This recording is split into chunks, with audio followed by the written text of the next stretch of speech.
Hello my dear students, to understand the concept of osmotic pressure, you need to understand the process of osmosis. So whose concentration, which solution is highly concentrated? That is this, because we have solute and the solvent. So this is highly concentrated solution in liters. Okay, you should be very careful, it is in liters.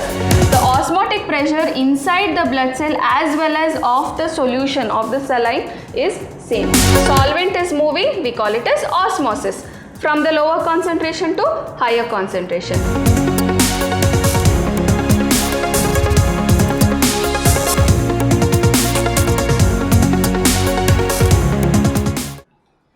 Hello my dear students, welcome back to the session 6 on the chapter solutions. Last class we had learnt about colligative properties. Under colligative properties we learnt three properties, that is elevation of boiling point, depression in freezing point and relative lowering of vapor pressure. There is one more property which is left, that is osmotic pressure, which we will learn today. What is osmotic pressure? To understand the concept of osmotic pressure, you need to understand the process of osmosis. I'll explain this with this diagram. Okay? Here in this particular beaker, we have taken a solution. That is, we have solute plus solvent. Okay? In the other beaker, we have taken only solvent. It is just the solvent, the same, whatever solvent we have used here, the same solvent is taken, pure solvent. The other beaker we have solute plus solvent. You can see these two beakers are connected and in between we have semi-permeable membrane. What is the meaning of semi-permeable membrane? Semi-permeable membrane is a membrane which allows only the solvent to pass through it. It will not allow the solute particles to pass through it. What does it allow? It allows only the solvent particles to pass through it. Example for semi-permeable membrane are parchment paper, cellophane or membranes of pig bladder, etc. Okay, so we have a semi-permeable membrane which is there in between the two beakers, beaker with pure solvent and we have the solution here. What is osmosis? Osmosis is the flow of solvent particles through the semi-permeable membrane to the solution. Or I can tell that movement of the solvent particles from lower concentration to the higher concentration through a semi-permeable membrane. That is, if you see here we have only solute particles and solvent particles. Here you don't have any solute particles. So whose concentration, which solution is highly concentrated? That is this, because we have solute and the solvent. So this is highly concentrated solution. So if the solvent particles are moving from the lower concentration to the higher concentration, here you don't have solute, or even if you have solute, for example, have a very small amount of solute here you have a higher amount of solute. Okay, so the movement of the solvent particles from the lower concentration to the higher concentration is called as osmosis, but it should be through a semi-permeable membrane. Or we can also tell that the phenomena of flow of solvent molecules to the solution through a semi-permeable membrane. Okay, so this is osmosis. So the definition once again, the phenomena of flow of solvent through a semi-permeable membrane from pure solvent to the solution is called as osmosis. Okay, now what do you mean by osmotic pressure? Now normal pressure, that is above the solution we have the normal atmospheric pressure, P atmosphere. Okay. If you want to stop the process of osmosis, I want to stop the process of osmosis, then on the solution side, along with the atmospheric pressure, some extra pressure has to be applied. Okay, that pressure is called as osmotic pressure. So what is osmotic pressure? The flow of solvent from its side to the solution side across a semi-permeable membrane is stopped if some extra pressure is applied on the solution. This pressure that just stops the flow of solvent is called as osmotic pressure of the solution. So I hope you understood what do you mean by osmosis and osmotic pressure. Okay. Next, osmotic pressure is proportional to molarity, which is taken as C, okay, of the solution at a given temperature T. So I can write osmotic pressure is proportional to concentration, that is molarity of the solution at constant temperature T. To remove the proportionality, we write it as RCT or CRT. R is the gas constant, T is temperature in Kelvin scale, and C is molarity of the solution. What do you mean by molarity? It is number of moles of solute which is dissolved in 1 liter of the solution. Or how do I write the formula? Number of moles of solute by volume of the solution in liters. Correct? So I'll substitute that over here. I can write it as pi is equal to N2, that is number of moles of solute, by volume of solution in liters, RT. Same thing we have written here, pi is equal to N2 by V RT. Now, what is number of moles? Mass by molecular mass.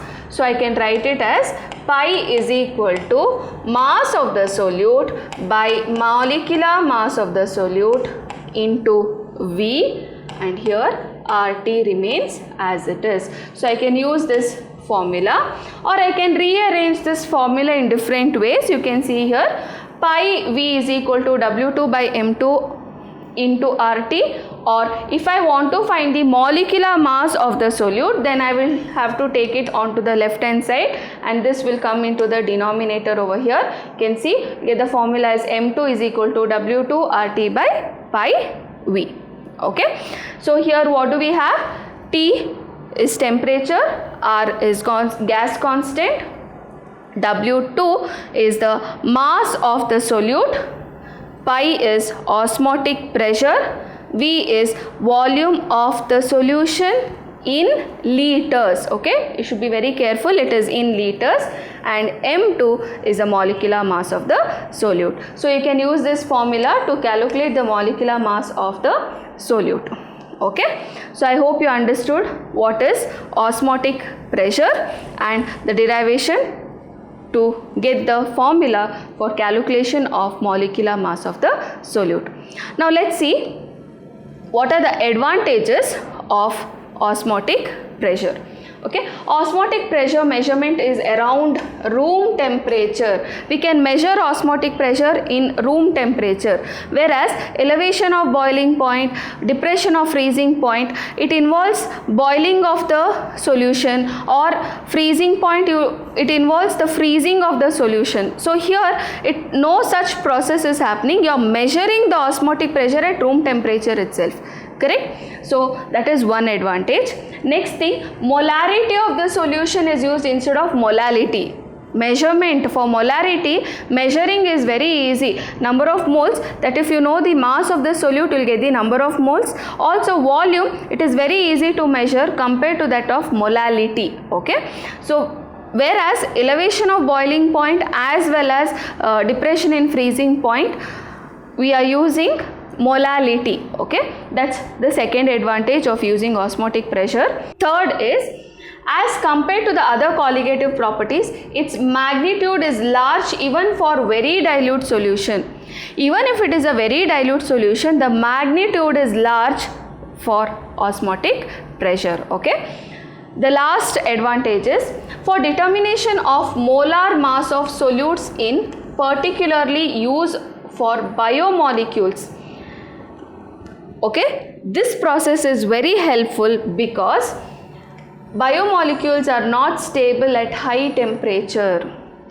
What happens is, biomolecules solution, if you have to get the molecular mass, to calculate the molecular mass of the biomolecules, this method is the best method to calculate molecular mass of the biomolecules, because here it is at room temperature. Calculation of osmotic pressure, if I know the number of moles of the solute what I have added, then I can calculate the molecular mass of the solute. So it is all happening at room temperature. There is no involvement of boiling or freezing which is happening, isn't it? So here biomolecules are stable at this particular room temperature, whereas at higher temperature it is not very stable. So this becomes the best method for calculation of the molar mass of the solute. Also, polymers have poor solubility as well. So you will get a very dilute solution. Okay, and the magnitude even for a dilute solution for osmotic pressure is large while compared to that of elevation of boiling point or depression in freezing point. Okay, so these are the advantages of osmotic pressure. Okay, next we'll see, you have to know what is isotonic solution, hypotonic solution and hypotonic solution. So first we'll see about isotonic solution. Okay, two solutions having same osmotic pressure, they have same osmotic pressure at given temperature, such solutions are called as isotonic solutions. So if I have two solutions, between them no osmosis will take place, or they have same osmotic pressure, such solutions are called as isotonic solutions. Okay, so when such solutions are separated by semi-permeable membrane, no osmosis occurs between them. Okay, example you can take, osmotic pressure associated with a fluid inside the blood cells is equivalent to 0.9% of sodium chloride solution, which is called as saline. That is, inside our blood cells, whatever fluids are there and they have a particular concentration and they have a particular osmotic pressure. Okay, when it is placed in 0.9% sodium chloride solution, between those two, that is between the cell and that saline solution, there is no osmosis taking place because the osmotic pressure for both the fluids is same. For example, here you can see, if the red blood cells are placed in 0.9% NaCl, which is called as saline. Okay, then the water is the solvent which is there. Okay, so water will not move from higher to lower or lower to higher, anywhere there is no osmosis only is happening, because the osmotic pressure inside the blood cell as well as of the solution of the saline is same. Okay, so that is one example for isotonic solutions. That is the reason saline is used to inject intravenously. If they have to give any injections intravenously directly into the vein, then 0.9% saline can be used. Okay, because when it goes inside our body, there is no osmosis which is happening, so the red blood cells will not be disturbed or there will not be any process of osmosis which will take place. That is isotonic solution. Now we'll see what is hypertonic solution. Hypertonic solution, if a solution has more osmotic pressure than the other solution, then we call it as hypertonic solution. What do you mean by hypotonic solution? If the solution has less osmotic pressure than the other solution, we call it as hypotonic solution. Now with the same red blood cells, I shall explain about hypertonic and hypotonic solution. If red blood cells are kept in solution with higher concentration of NaCl, okay, it's more than 0.9%, okay, then what will happen is whatever water, I told you water is a solvent here, so water which is there inside the red blood cells will start coming out, because what do you mean by osmosis? Movement or flow of solvent particles from the lower concentration to the higher concentration. So here the concentration in red blood cells, the concentration is less. Concentration is less, whereas when it is placed in hypertonic solution, this one concentration is higher. Correct? So what will happen? Water, which is a solvent, will start moving out from the red blood cells and the red blood cells starts shrinking. Okay? So that is an example for hypertonic solution. The red blood cells were kept in a hypertonic solution. The osmotic pressure of the solution was higher than that of the fluid which is there inside the red blood cells. Now what is hypotonic solution? For example, red blood cells were kept in a solution which has lower concentration, that is here the concentration is less than 0.9% NaCl. Lower concentration of NaCl is taken. For that, if I am putting my red blood cells, what will happen? Again, osmosis will take place. The movement of the particles from the lower concentration to higher concentration. Now the higher concentration is where? Inside the red blood cells. So water will move from outside into the red blood cells and the red blood cells will start bulging, and at one point of time they can burst like this. Okay. So these are the examples for isotonic, hypertonic and hypotonic solution. So I hope you have understood about it. Next we will see the applications of osmosis. Applications of osmosis goes like this. You have seen most of them in your daily life as well. First one, a raw mango placed in concentrated salt solution loses water via osmosis and shrivel into pickle. That is, in pickling process you would have observed they keep the raw mango in salt solution. The mango will start shrinking, okay, they will shrivel and then they will do the pickling process. Okay, so that is osmosis. The water whatever was there, because salt concentration outside is higher, inside mango the concentration is lesser, so it will move from low concentration to high concentration. So water is moving out of the mango due to osmosis and thus mango will shrink. Okay, that is first application. Next, wilted flowers revive when placed in fresh water. Here if the flower is wilted, okay, if it is placed in fresh water, you can see it will revive a little or it will become a little fresher because of again osmosis process. Okay. Next, people taking a lot of salt or salty food experience water retention in tissue cells and intercellular spaces because of osmosis, the resulting in puffiness or swelling called as edema.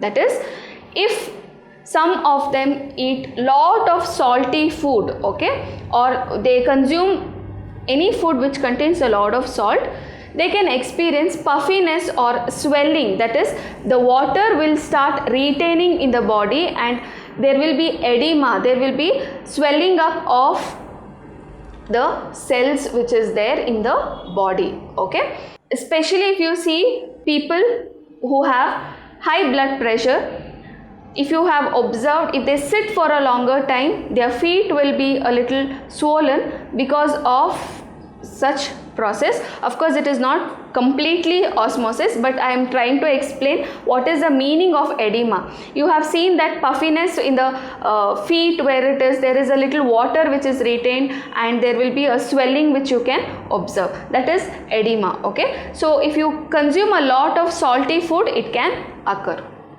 Next one, water movement from soil into the plant roots and subsequently into the upper portion of the plant. That is how plant will absorb water from the soil. So from the soil, water will move into the plant roots and then it will move above, that is to the upper portion of the plant. It is partially due to osmosis.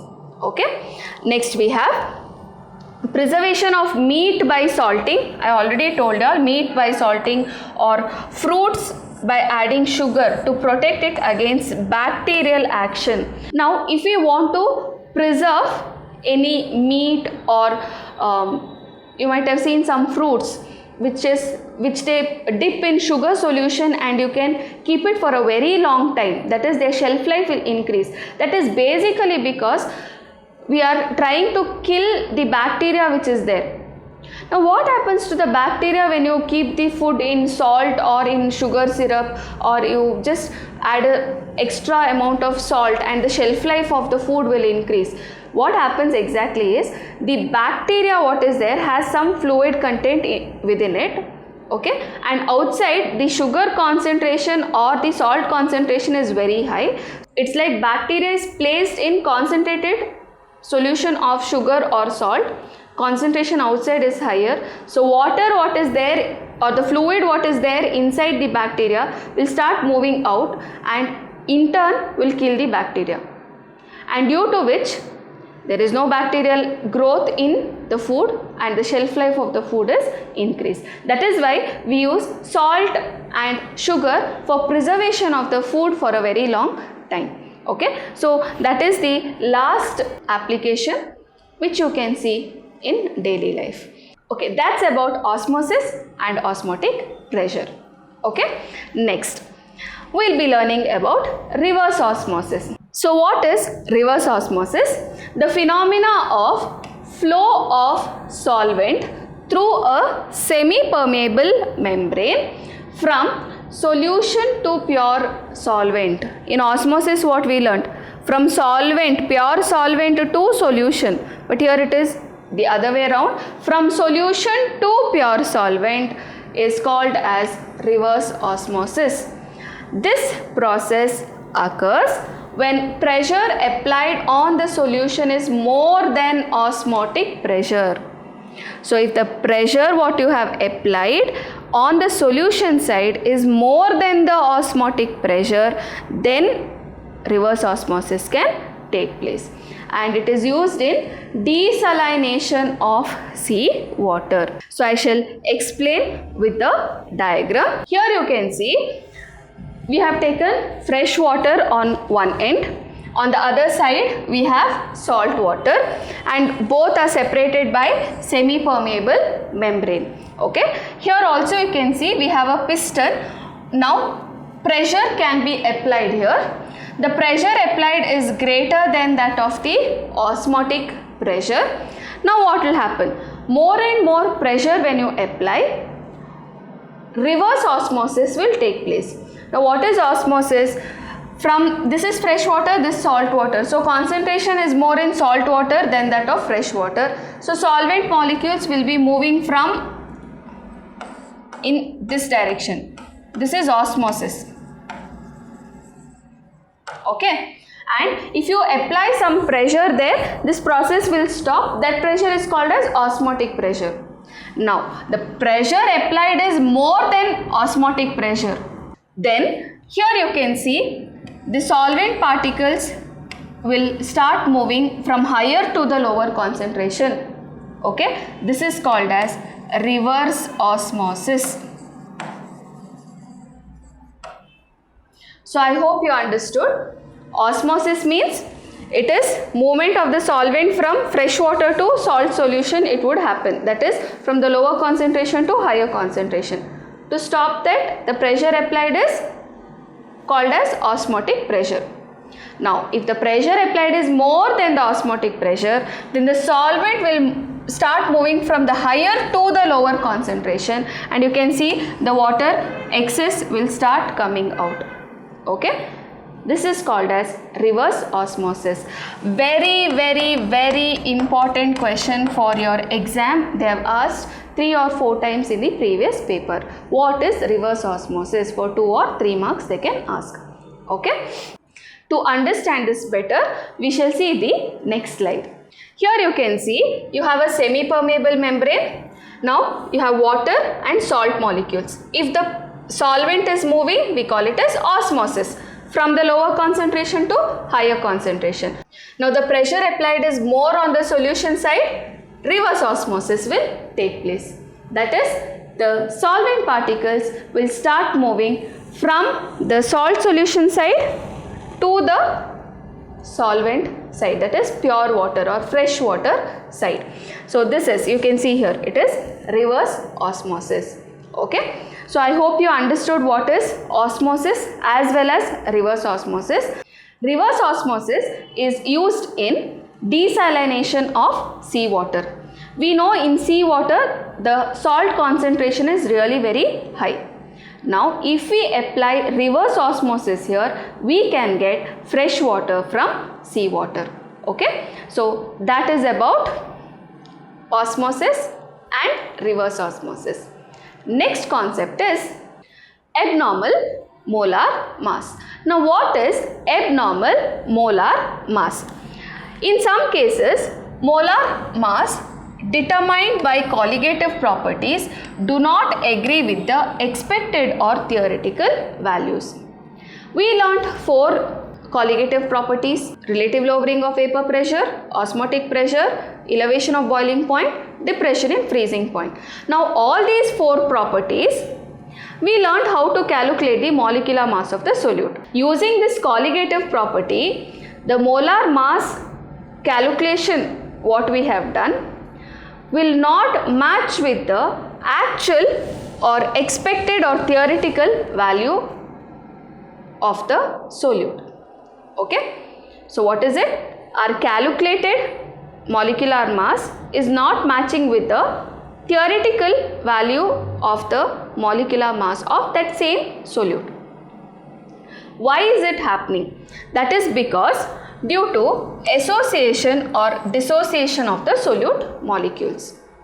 What is it? Association or dissociation of the solute molecules.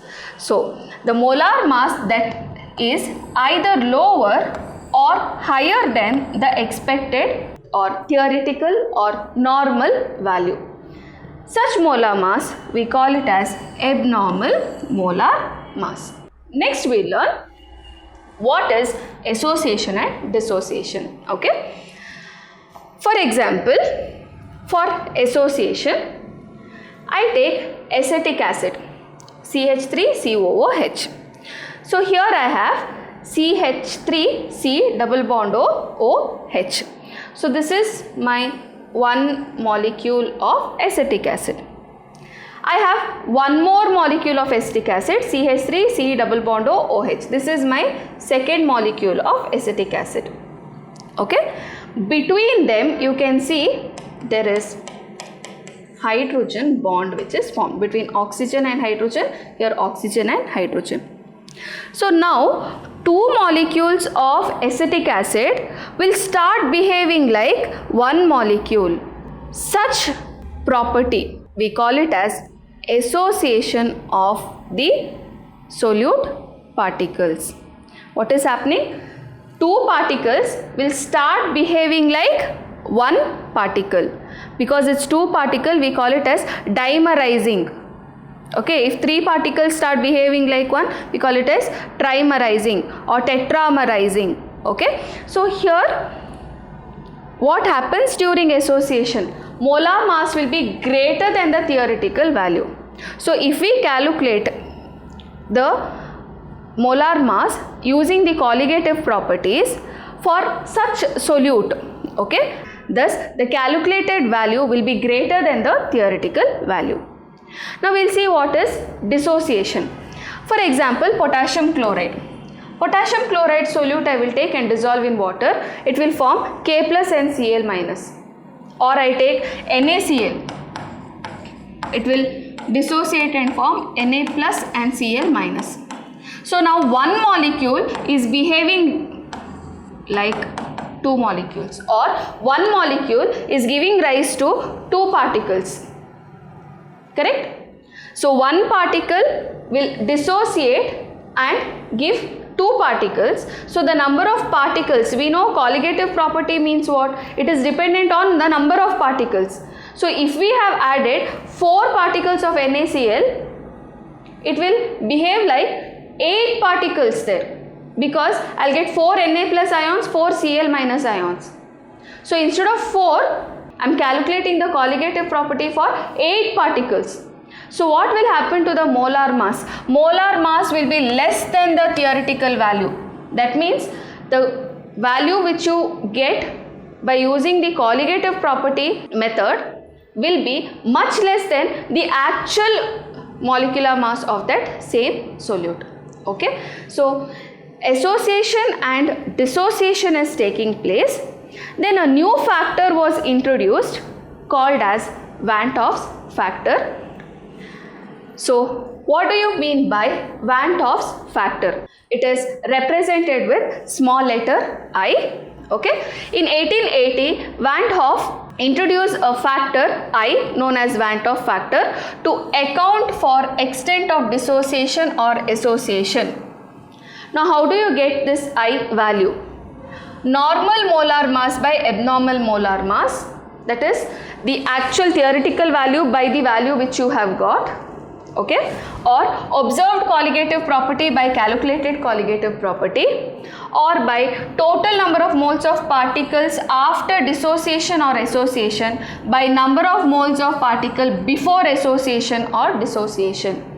So for example, here if I have to tell for this, total number of moles of particles after dissociation. So after dissociation, if you are getting 2 particles, so 2 divided by number of particles before dissociation. 1 gave rise to 2. So before dissociation it was 1 particle.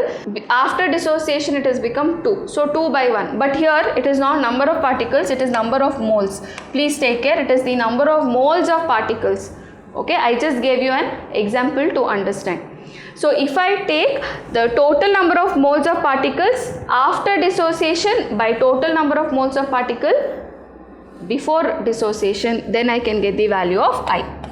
Now if the value of I is less than 1, then it is showing association, or the particles are undergoing association.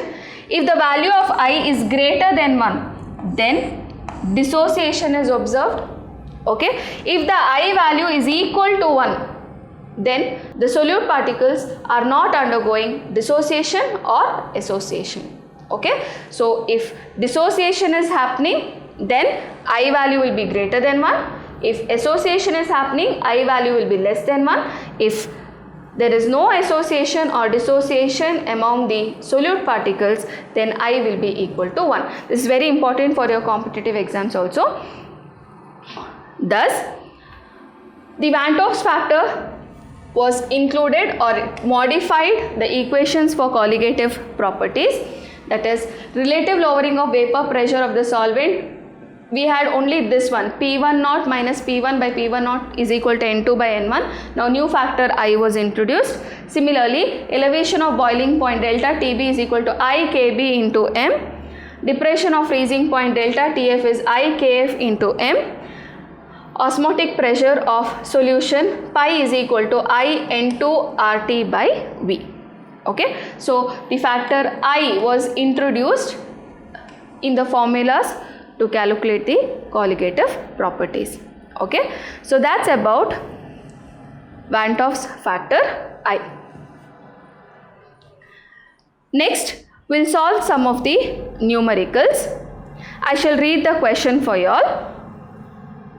Calculate the osmotic pressure of 0.05% urea in water at 20 degrees Celsius, given R is equal to 0.0821 liter atmosphere per mole per Kelvin.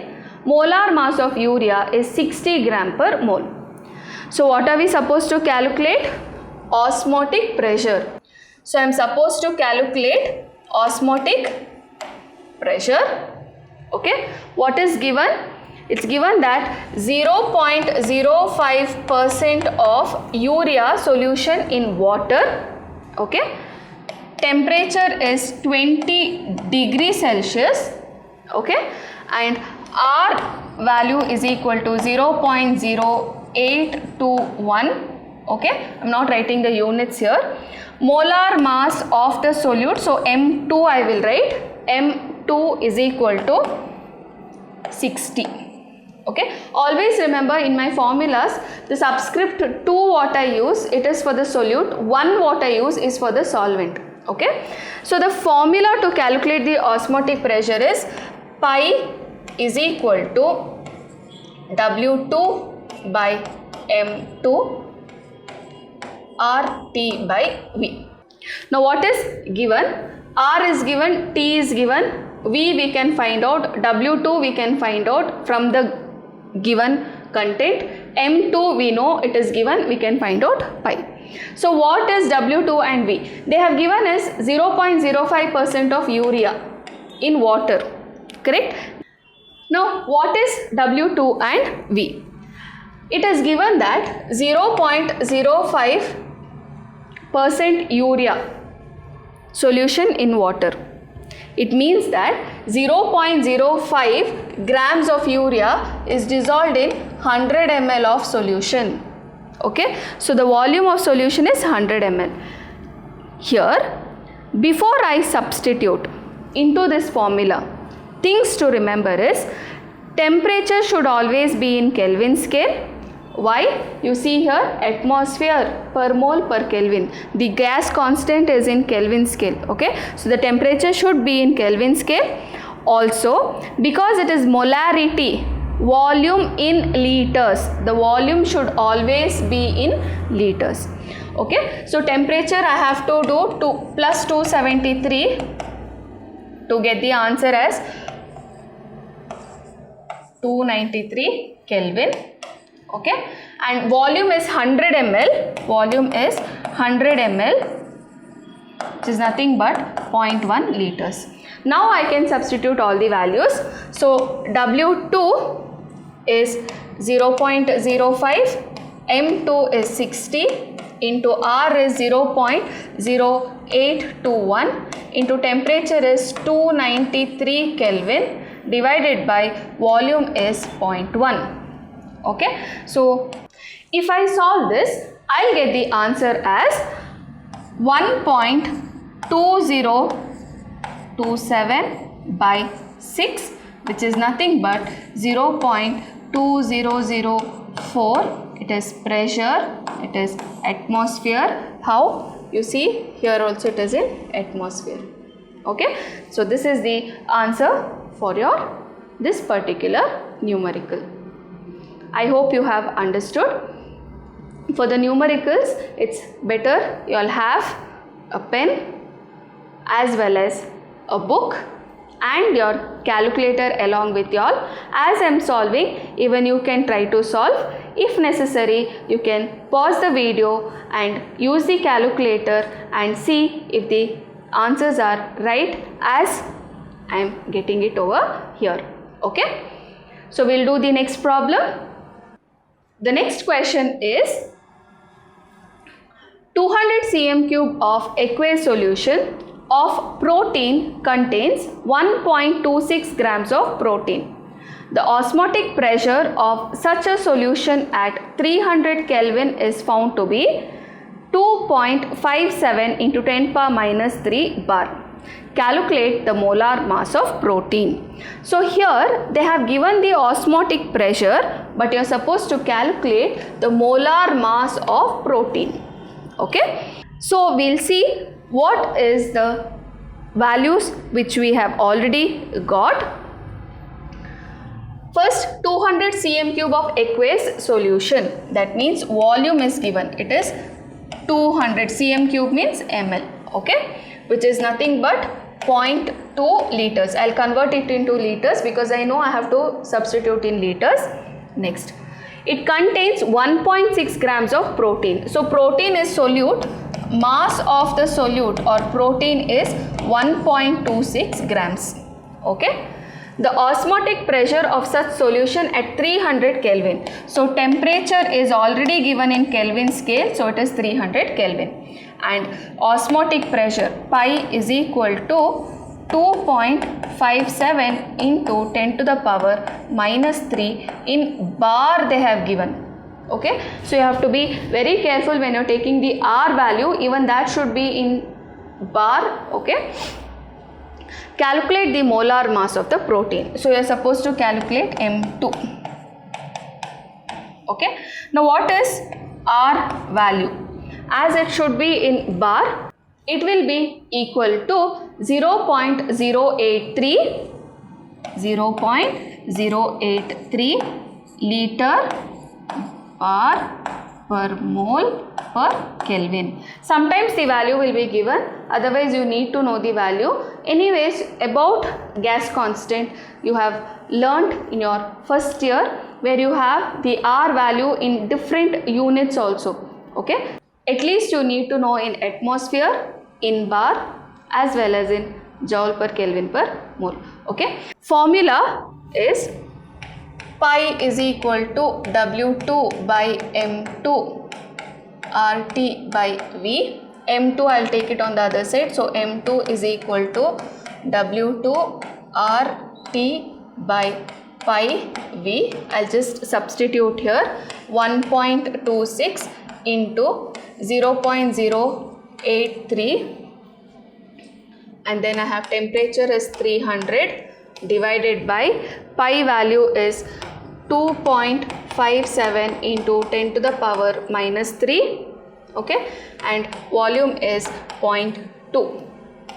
The answer, if I solve this, I'll get it as 31.374 divided by 0.514 into 10 to the power minus 3, which if I solve 61038 into 10 to the power 3 gram per mole, or I can write it as 61038 gram per mole, okay.